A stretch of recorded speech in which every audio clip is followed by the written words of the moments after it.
4e jour.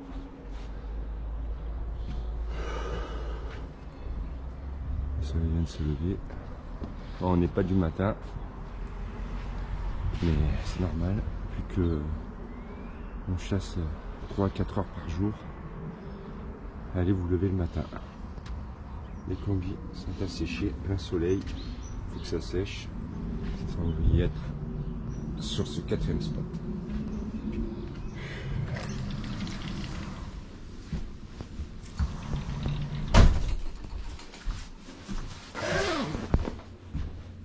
Non. Non. Je te dis de pas me filmer. De pas me filmer. 4e jour. Les douleurs se font sentir. Et la fatigue. Mais on y sera tout à l'heure. On va aller sur un autre spot connu, le Lion de Terre.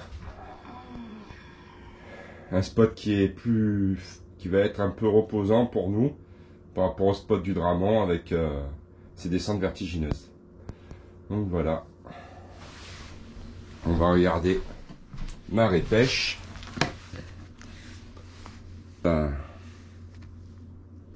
Marée pêche, voilà.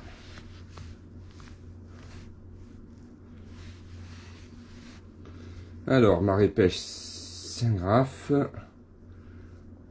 On est en direct avec vous. On est le jeudi 6. Nuageux, ouais, ça on a vu.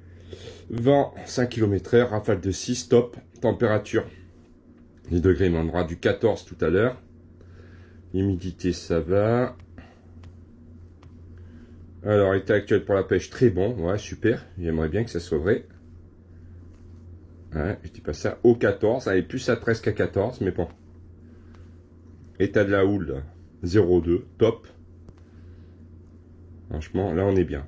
Là, on est bien. Là, peut-être qu'on va avoir enfin... Ah, voilà, ce qui nous intéresse.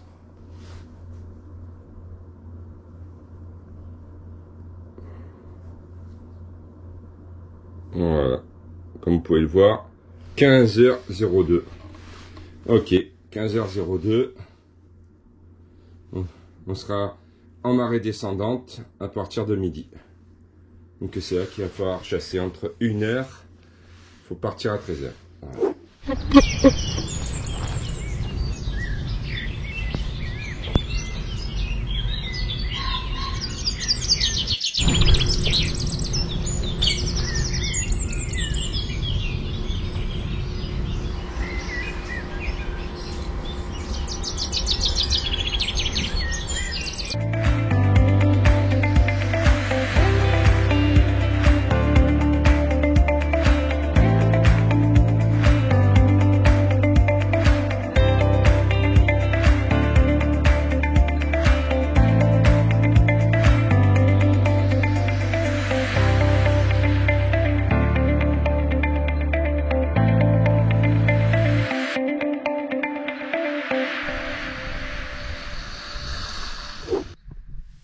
Et voilà, parti sur le port de Santa Lucia. Nous allons aller sur le côté sud du port pour une petite mise à l'eau, une petite crique qui va nous permettre d'atteindre le Lion de Terre qui se situe à peu près à 50 mètres de la côte. Et donc dans la première partie du parcours sur la gauche est peu profonde, 5 à 10 mètres avec des herbiers et du sable. Et puis ce qui nous intéresse le plus, c'est au retour, c'est d'aller sur le contour de l'île où 3 tombants se situent entre 10 et 20 mètres qui sont assez tout réputés. Allez, on y go. Alors, combien? 4e jour. Port Santa Lucia. Au Lion de Terre. Bon, je vous cache pas qu'on est extrêmement fatigué. Et que j'espère qu'on va pouvoir chasser 4 jours d'affilée de chasse et on va pas prendre de risques. Voilà.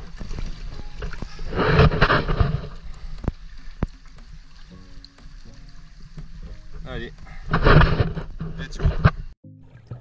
On est parti de cette petite crique, on est parti sur la gauche et on a vu une zone qui est assez riche et qui est assez intéressante car tout de même, comme vous pouvez le voir sur les images, regardez là, 3 jolis petits rougets qu'on va laisser tranquilles. Une grosse richesse de poissons, mais pas de belle taille malheureusement. Et des éboulis qui entourent des étendues de sable avec des grandes prairies de Posidonie. C'était incroyable, c'était vraiment un concentré aléatoire, éboulis, sable, Posidonie, éboulis, sable. C'était vraiment incroyable cette richesse dans un si petit espace et surtout très peu de fond malgré que ce qu'on peut croire 10 mètres maximum. Nous sommes allés jusqu'à un écueil où Audrey tentera comme la veille une indienne de surface et une indienne de fond, mais pas de sparidé, en tout cas pas de sparidé digne à tirer. Le poisson peu présent sur ce côté, donc nous déciderons de nous rabattre sur le lion de terre pour tenter finalement les fameux tombants de 10 à 20 mètres, mais ça va être très compliqué et vous allez savoir pourquoi après. Allez, je vous laisse avec ces jolies images, cette sole sur le sable toute petite qu'on ne tirera pas non plus.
Un arbre d'air, un joli spécimen de plus de kilo. Ça laisse la cache juste devant là. On va faire gâchonner puis après on va aller sur l'île là-bas. Encore un égachon effectué sur un petit sec, situé entre l'écueil sur la gauche où nous sommes partis et le lion de terre vers lequel nous avançons directement. Mais vous allez voir, vous n'allez pas voir parce que je n'ai pas pu filmer en fait. La caméra ne s'était pas déclenchée lorsque j'ai fait un panoramique. Nous aurons une mauvaise surprise en allant sur le lion de terre car des dizaines de voiliers de toutes couleurs, rouge, bleu, jaune, effectuaient une genre de course, je ne pourrais vous dire laquelle, n'étant pas du coin, et des bateaux sécu, 2 bateaux sécu dont un va venir vers nous pour nous obliger à rester collés à l'île normale, puisque c'est dangereux.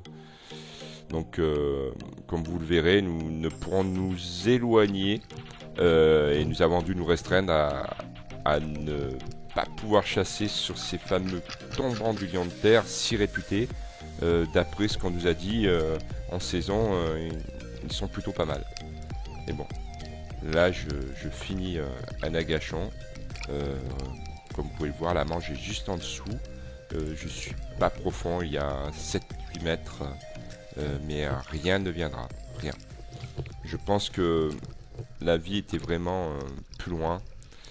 Alors là, nous sommes collés au lion de terre et je peux vous assurer qu'on en a pris plein les yeux avec ces éboulis de porphyre ou roches rouges tout autour. C'est vraiment caractéristique de Fréjus, le porphyre de l'Estérel, quoi. C'est cette roche rouge, vraiment magnifique. On sent que la vie revient, mais bon, on sent aussi que la malchance va s'arrêter à un moment donné. Voilà. Et vous verrez, même la Posidonie a pris cette couleur rouge. C'est vraiment joli. C'est vraiment ça donne un aspect différent de ce que nous on a chez nous. C'est vraiment sympathique. Mais on sentait quand même que ça se jouait essentiellement au large et que ces tombants devaient être majeurs pour la réussite de cette sortie. Nous attendrons un petit peu voir si la course venait de s'arrêter, mais trop fatigués pour renoncer, nous avons contenté de filmer la vie sous-marine. D'ailleurs, vous verrez, les 2 prochains jours seront décisifs et vous verrez, nous serons récompensés de nos efforts malgré tout. Je descends à trous sur cette vieille paire plate où j'avais repéré une belle queue argentée, mais non, ce sont des trop petits sparidés. Audrey surveille, car décollé à peine de l'île, le bateau sécu surveille aussi et nous fait signe de repartir. Donc à part le labre du kilo qui sauvera cette sortie, on verra, vous verrez là, cette dodo juvénile ou médaillon comme on dit, ou encore juste après une petite sèche que l'on ne tirera pas, trop petit. Allez, je vous laisse admirer ces belles images de fond, les fonds du lion de terre et restez jusqu'à la fin, car à la fin je vous fais un compte rendu au bungalow de cette sortie qui était plutôt sympathique quand même. Nos yeux se sont régalés et le ventre, on a quand même fait une jolie pièce. Bon, ben la vidéo, comme vous avez pu le voir, c'est terminé. Ça n'a pas été évident encore. On est allé au lion de terre, on est parti sur la gauche. Au départ, tout s'était bien passé. Vous avez vu, on a tiré un très beau labre vert de plus du kilo. Tout avait l'air bien, la mange, etc. Il y avait un petit peu ce côté électrique. Un raté, j'ai pas pu filmer d'une très belle dorade. Qui m'a surpris en même temps à la Gachon, on a été surpris tous les deux et je n'ai pas pu l'aligner. Et puis ensuite on a été sur le lion de terre pour essayer de chasser sur les secs. Premier sec accessible, un loup, un seul. C'était le premier loup qu'on voit depuis qu'on est là. Et malheureusement, bon bah le loup pareil, déclenché le tir trop tard, donc hop il a fusé, on n'a pas pu filmer. Puis après, arrivé sur les autres secs, impossible à chasser. Voilà, c'était carrément... je sais pas si on voit sur les images, si j'ai pu filmer, mais une invasion de voiliers, une espèce de course de voiliers, des bleus, des rouges, impossible de s'éloigner. On a été obligé de se rabattre sur l'île principale et puis ben, d'arrêter là la chasse, quoi. Donc jour 4 terminé, un bilan qui est très mitigé. Bon, c'est pas de saison, on nous a dit, beaucoup de locaux nous ont dit c'est pas la saison, il n'y a pas. Mais c'est pas grave, j'espère que les images vous plaisent quand même. Demain, on va faire une pêche avec quelqu'un d'ici, un Saint-Raphaël, avec Lorenzo, qui a sa propre chaîne, les Gobies. Donc j'espère qu'il nous portera chance. On va retourner du côté des Louvans pour ce dernier jour, ce jour 5. C'est le dernier jour de notre vlog sur Saint-Raphaël, Fréjus, Saint-Égulphe. Et on retourne au Louvans, mais cette fois-ci tout côté gauche. La dernière fois, on avait fait le côté droit et cette fois-ci, on va faire le tout côté gauche avec Lorenzo, mon épouse Audrey et moi-même. Je vous donne rendez-vous pour la prochaine vidéo. Allez.